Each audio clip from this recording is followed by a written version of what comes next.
Hi there, today's tutorial is all about the 4 different vocal registers and how you can use them.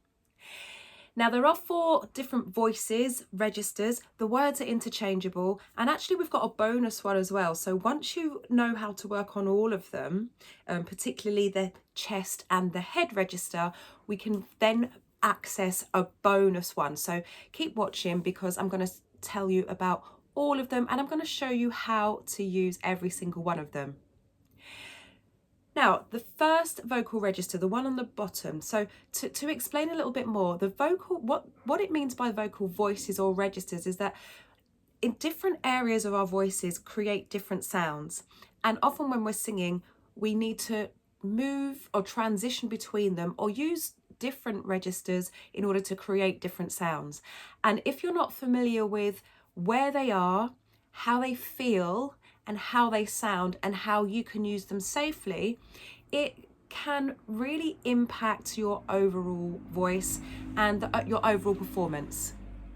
Now, where a lot of singers fall down is that they work a lot on those upper registers, on the upper range, on their higher notes, the higher end of the pitches, and don't really work so much on the lower end or the middle of their voice. And there can be a few reasons for that. Either they don't understand how important it is to work on your whole voice. Now, if you've watched any of my other videos or had lessons with me, you'll know that I kind of view the voice as a harp. And if you imagine a harp, there are lots and lots of different strings, different sizes and thickness, and they produce different pitches. So the shorter, thinner strings, they produce high pitches, and the thicker, longer strings, they produce lower pitches, and the harp goes through the range of pitches as you play. Now, if you're an instrumentalist, you will know that if any part of your instrument is broken, damaged, or is not working, that affects the whole of the instrument. And it's exactly the same with your voice. So if you only work on one type of voice, one register, and one area of your voice, the rest of your voice is going to suffer, and it will impact your overall sound and your overall performance, whether you're singing live or recording. So back to the 4 vocal registers. So the lower register, I did start to explain this, but I'm going to explain now. The lowest register is the fry. This sits right in the, well, let's say it's in layers like this, okay? But actually it's where how our vocal cords move and how our vocal cords resonate in our bodies. So let's say the lowest is the fry, and it sounds like a door creaking. It sounds like this. So have a go. There isn't really a vocalization there. It's really just a kind of crackle, a kind of creak. If you're finding it difficult to access, then come down into it.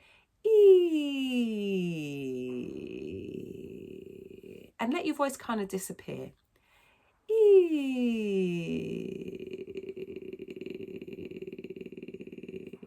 And you should feel it on the inside of your head and hear it on the inside of your head and kind of feel it around your throat. Now, anyone who's worked with me or watched any of my other videos or tutorials will know that I always advise that you shouldn't really be feeling anything in here. With the fry, it's slightly different. There's not always an exception, but here there is an exception. It's slightly different.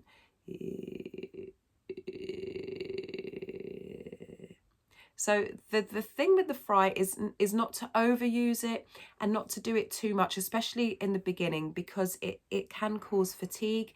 It can tire out that area of your throat. Anyway, so that's the fry. So coming down into it,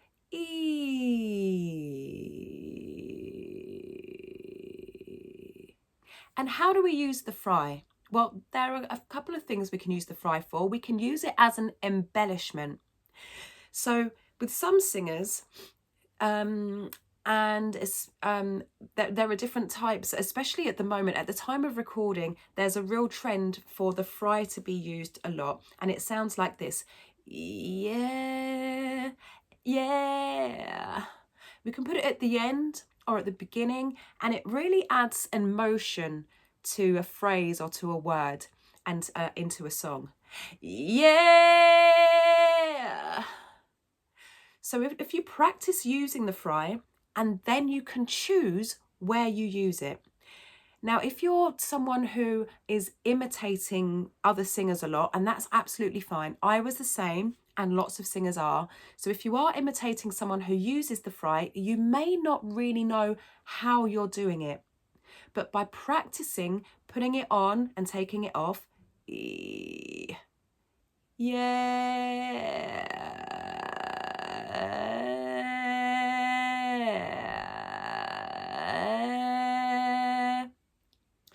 by practicing, you'll start to get control and you'll know when you're using fry, and then you'll be able to use it sparingly so that actually does make a difference in your singing, rather than using it all the time and then it just becomes something that's just there, a bit like riffs and runs. If you use riffs and runs all the time, it's just like, oh yeah, there it is again, a riff, there it is again, the fry.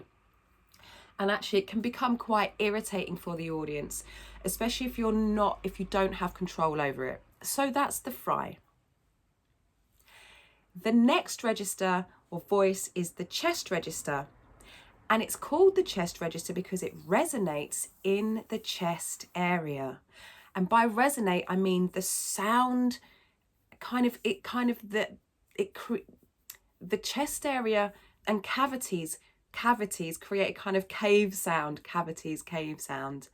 It's where the voice kind of vibrates, where frequencies are made and the different kinds of sounds are made. So if you place your hand on your chest and speak just a little bit lower than your normal speaking voice, say something like your name. Hi, my name's Carrie. And say it a few times and you'll start to feel it resonating, vibrating against your hand. Hi, my name's Carrie. And the more that you practice it, the more that you'll actually feel it in that area. So that's your chest resonance. Now, how do we use the chest register? Well, we usually use it for lower notes. We can bring it up and add it to our belt. That's an advanced technique. We're not going to do that quite yet. If you are a belter, you'll know what I mean. If you've had proper training or you know how to belt properly and you've been belting for a while, you'll know that we use some chest register in our belt. What belt isn't, I'm not going to go into it too much, but what belt isn't is it's not chest voice pulled all the way up into high notes. It's not that at all. But we can use our chest register to sing lower notes, to add fullness, roundness, and to really create a nice full foundation in our voice. Now next we have the head register. It's kind of like, that was a mix actually. It's kind of in our singing voice. It's what you might refer to as your singing voice. And the resonance happens in our head, and that's why it's called the head register, head voice. Now you might find it difficult to notice how it feels and how it sounds at first, but stick with it because eventually you will.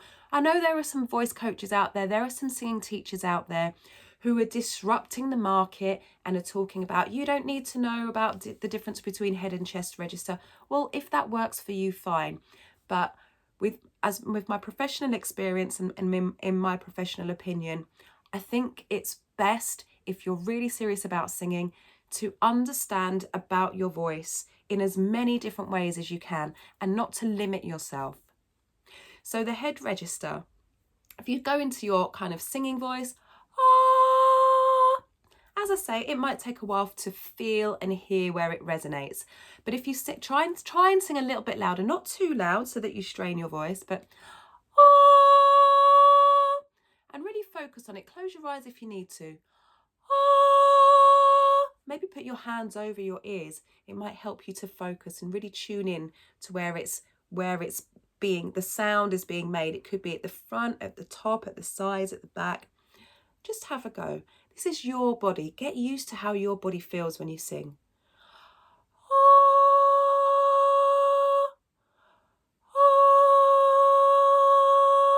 And it doesn't need to be the same note as I'm singing. It can be slightly lower or slightly higher. The point is that you start to tune into how it feels in your body and how it feels different to the other registers. So it might feel a bit purer and clearer than and when you sing in your chest voice. Ah. Now, even though it sounds more singy, we don't always need our head voice when we sing.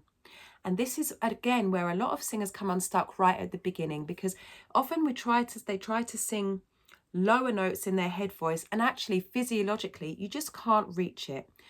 All of your registers have a range that they're kind of limited to. They can blend into other ranges.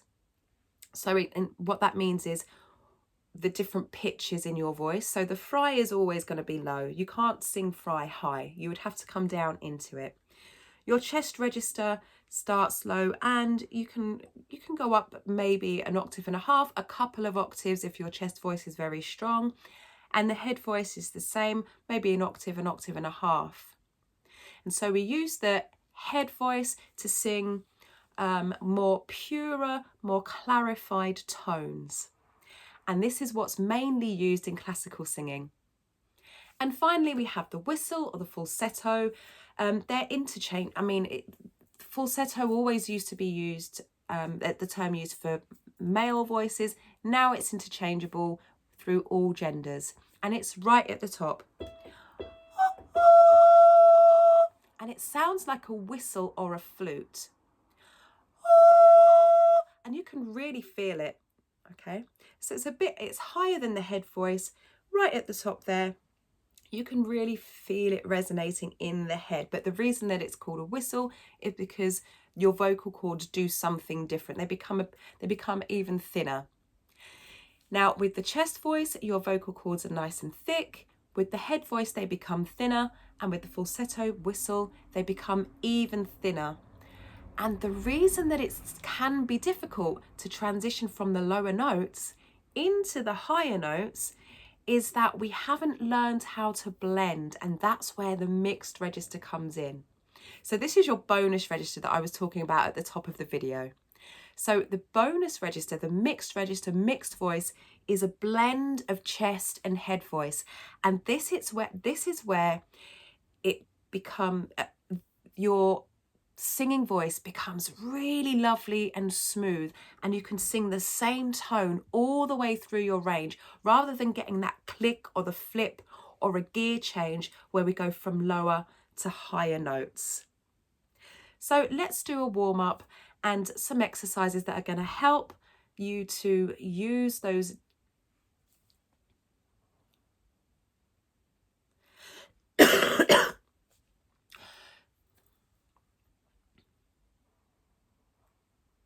So now let's do some exercises that's going to help you to distinguish between those different vocal registers so that you can start to use them effectively. So we've tried the fry. We're going to go down into the fry again, like this. Ah.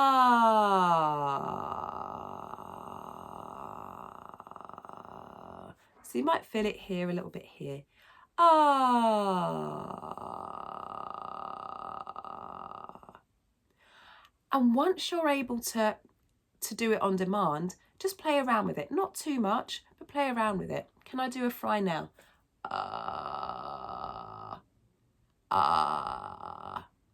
You could try adding it to phrases like nothing's coming to me. What am I working on at the moment? Yeah, you could try adding it to different phrases, adding it at the beginning of a phrase or an end of a phrase. It doesn't really work in the beginning, but you can practice by singing a note and adding fry at different intervals. So you could start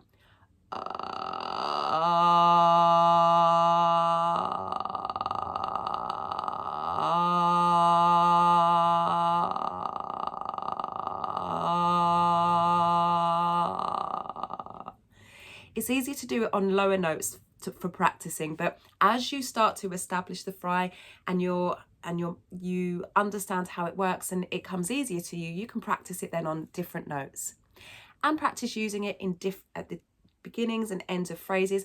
And then when you've really mastered it, use it sparingly. Chest voice. Chest voice is really, really great. Nice. We want a nice, strong chest voice. We don't want to ignore the chest voice. So I have an exercise that I use. And to establish chest voice, it's really using the letter M on a kind of like a hum is very, very useful. So we could start here. So I can really feel it resonating here. And you could nice and full. And you could slide between notes.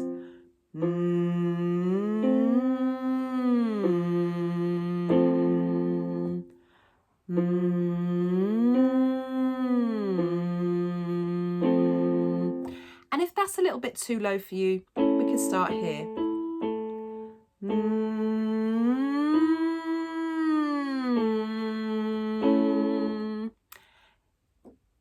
Now it could be that you're needing to flip up into your head register. So let's try something different. So we'll sing.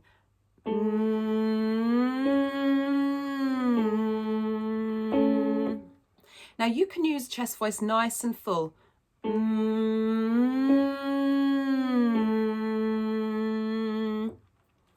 However, if you're singing a song that does have high notes or does have belting or does have twang, we'll learn about twang later. So basically, if you're singing a song that does have high notes, we don't want to approach the chest register very strong.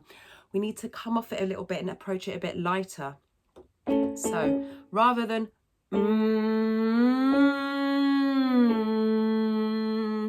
we can approach the chest register a bit lighter like this.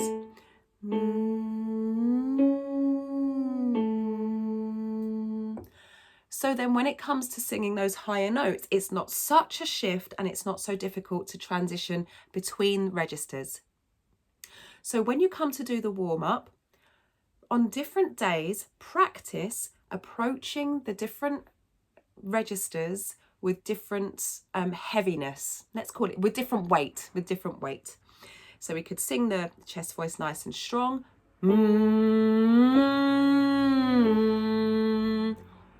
Or a bit lighter.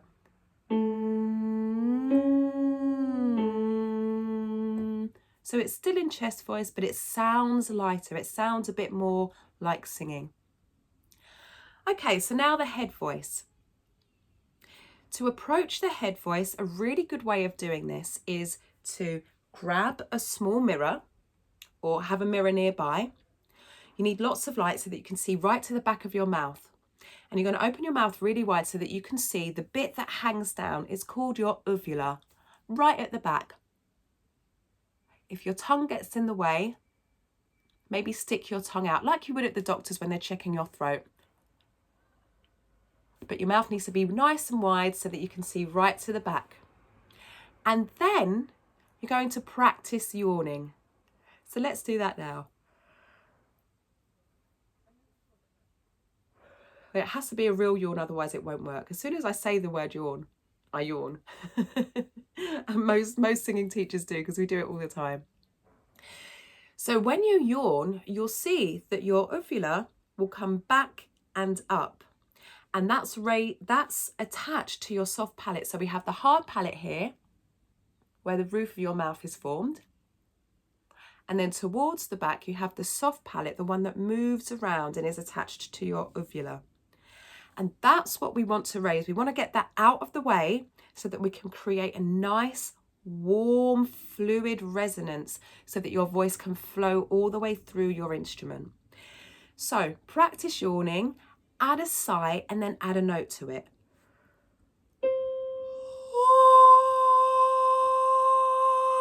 We don't want to add any vibrato, any wobbliness, just a nice, pure, clean sound.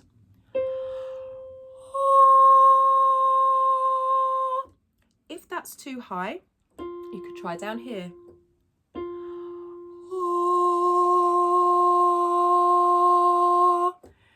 Now, the point is that it resonates in your head, your soft palate is raised, and your throat is nice and relaxed. Now, what happens when we strain or when we find it difficult to go up into our head voice is that we're trying to force the sound here.